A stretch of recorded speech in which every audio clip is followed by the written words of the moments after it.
and still leave comments calling me a predator ruined my mental health and put a halt on my career for several months. James Charles posted an explosive Instagram rant story this morning when a guy tried to queer bait him and saying that you were flirting with me and I'm only 17. The guy then posted all the screenshots of their conversation online to get likes and clout. This is the first time James Charles opened up about the drama that happened last year, so it's very raw, emotional, and there's still a little bit of hurt there.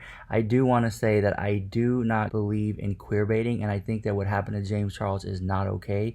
It is something that happens a lot. Here's what James Charles had to say about the entire situation. And still leave comments calling me a predator ruined my mental health and put a halt on my career for several months. Rich Lux exclusive. Hello you guys, I hope everyone's having an amazing night. I just got home a few minutes ago from Madison Beer's 21st birthday party. It was so much fun. It was actually really funny because it was at a club, and I texted Madison earlier today. I was freaking out about it, but I didn't want to like bother her. But I finally texted her and I was like, hi babe, like sorry to annoy you. I'm so excited to celebrate with you tonight, but like I am not 21. I don't have a fake ID, and I'm like really uncomfortable with the idea of like sneaking into a club. So like, what do I do? And she's like, you're so stupid. I rented out the entire thing. Everybody, like, it's all ages. And I was like, oh, like, okay, great. Like, I just felt so dumb, but point being, I'm a rule follower. Anyway, regardless, I had a good time. Madison, happy birthday. I love you. I can't believe my 21st birthday is coming up in a few months. That is insane to think about. But I just wanted to hop on Snapchat, talk to you guys for a brief minute about that. And then kind of a tweet that I posted on Twitter earlier that is blowing up a little bit, which I did not expect. And that is the tweet that I posted earlier about queer baiting. If you don't know what I'm talking about, you guys can go check it out on my Twitter. But I just wanted to kind of elaborate a little bit and just talk about it a little bit further, because this has been an issue that I have wanted to talk about, but have avoided talking about for literally like probably 2 years now, I would say, just because I never wanted to give any more attention to it. But recently it has become a major problem and it's getting worse. And today, Sebastian Williams, a drama channel that I actually really like and respect, posted a tweet about it. And I felt like, you know what, it's been way too fucking long of me being silent. I'm just going to talk about this. So basically, if you missed it, for a quick rundown, a boy on TikTok posted a whole story about how he basically slid into my DMs saying that I was cute, and he started flirting with me, and then I started replying back, and he showed my messages with him, and then he basically said, haha, just kidding, I'm 17 and straight. Now, obviously, this is something that this person planned ahead of time, thinking that it was going to get him a viral post, and he created this whole TikTok thinking that when he did post it, all of the comments were just going to be like, oh my god, I'm so sorry that you dealt with this, he's disgusting, like holy crap, James is still a predator. And of course there were comments saying that from people, but there were also a lot of comments being like, hey, wait a second, like, you lied to him, you slid into his DMs, you flirted with him, you led him on, and now you're blasting this personal conversation everywhere? Like, you're not the victim, James is. And I'm really fucking grateful that there are smart people in the world that are realizing this and that are seeing this, because this happens to me all the time. And it's called queer baiting, and it's really fucking awful. This has been happening to me for like 2 to 3 years now, and it was happening to me before the scandal back in May, and now because of the scandal back in May, this is still happening to me to this day, but now it is getting way worse and way more frequent. And this is happening because despite the fact that there are a lot of smart people out there that realize how and manipulative this is, there is still a very large audience of people who see these videos and still leave comments calling me a predator, still like them, still engage with them. And not only does this give the boys that actually make the videos exactly what they want, which is attention, it also shows other boys that they can do this and it's okay when you laugh and when you leave those comments, and it's just a never-ending cycle. And it is so incredibly frustrating, and it is disgusting, and it needs to stop. It happens to a ton of people in the LGBTQ plus community, especially feminine gay boys, but it happens to me even more because since it's me, there are other opportunities attached. Now, obviously, when I get tagged in these posts and I have to watch my private conversations get blasted to the public, it's really really embarrassing, and I hate that I have to see it. I hate that you guys have to see it. It's sad, and it's also really discouraging. There have been so many days where I've had full-on anxiety attacks, and I've cried myself to sleep, and I never want to talk to another guy again. But there have also been days where I've woken up with a smile on my face, and I remind myself that I'm beautiful, I'm funny as hell, I have a great personality, I love and care for others, and I deserve to find love just like everyone else.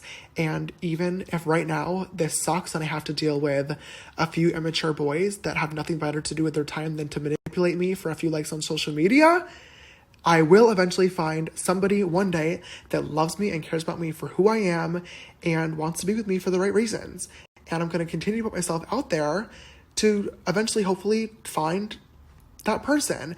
And if there's anything that can come out of this whole situation that's positive, it's education. And although these videos suck so much, like I said, there are so many people starting to comment being like, hey, this is really not cool, and this is like super manipulative and a major invasion of privacy.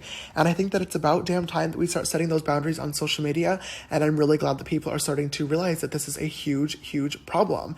You know, I literally woke up this morning getting tagged into TikTok of a private conversation that I had on Tinder a few days ago, and it was not even the one that was being tweeted about today. So that goes to show how frequently this is actually happening. And the boy apologized to me, and I said, hey dude, you know, if you were actually sorry, you would delete this post. And he actually ended up sending me a paragraph apologizing and deleting the post and just talking about how he really didn't think about like that there was another person behind it because I'm a public figure. And we had a cool conversation, and I gained a lot of respect for him, and I think that he gained a lot of respect for me too. And that's really all that it takes, is taking a little bit of time out of your day and having compassion for others. And not to bring up the drama from last year, it is over with, it is done with. I've had my time to heal, and so is everyone else that was involved. So I don't want anybody watching this to twist this around or to send hate to anybody. That is the last thing that I want, is more drama. Okay, so please don't. My point is, though, is that this is an issue I was dealing with on a private level for a super long time. But back in May, obviously this got dragged out to a public level. And this is the first time that people kind of like heard about this happening. But at the time, since it was the first one, it was really easy for the public to create a narrative about me that wasn't true. And I had to get in front of millions and millions of people and prove to the world that I wasn't a predator, which was really hard to do.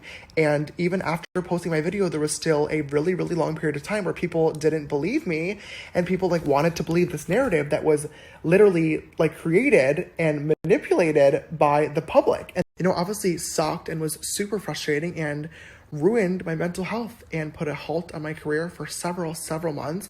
But I've been working on myself so much, and I feel like I've grown a lot as a person and as an influencer, and I can honestly say that I am the happiest that I have been in so long, and I feel like I'm doing amazing. And I'm glad that people are finally starting to realize how fishy this situation has been since day one. And if it took a few stupid boys making a TikTok about me, so be it. I'm glad that we're coming to this conclusion. And the reality is that there are so many men out there who say that they are straight in the public eye, but behind closed doors are either closeted or curious or literally turned on and attracted to the idea of fame, money, attention, or clout. And it sucks that there are people like that in this world. And hopefully I don't encounter too many more of them. But until I find that perfect person that loves me for me and doesn't want anything attached, you may end up seeing a few more of these expose posts, because I'm pretty sure I'll run into a few more shitty guys on my journey. But you know what? It's okay. And now you guys know what goes on behind the scenes, so if you do see them, you can form educated opinions and leave comments. Or actually, as a matter of fact, don't leave comments. Do what I've done for the last 3 years and take the high road and just report the post. Don't give them any attention, don't give them views, don't give them likes, don't share it, because that's exactly what they're asking for. And if we don't give it to them, maybe, just maybe, we can put an end to these stupid things and people will start respecting privacy a little bit more. Speaking of putting an end to stupid things, this Snapchat tangent has been going on for far too long. I need to go to bed, wipe my makeup off, because tomorrow is a brand new day. It is a positive day, and there's going to be a new video that I am super excited for you guys to see. Okay, I love you, and I will see you guys tomorrow. Good night. Okay, so now that you've seen what James Charles had to say, please let me know how you feel about the entire situation in the comments down below.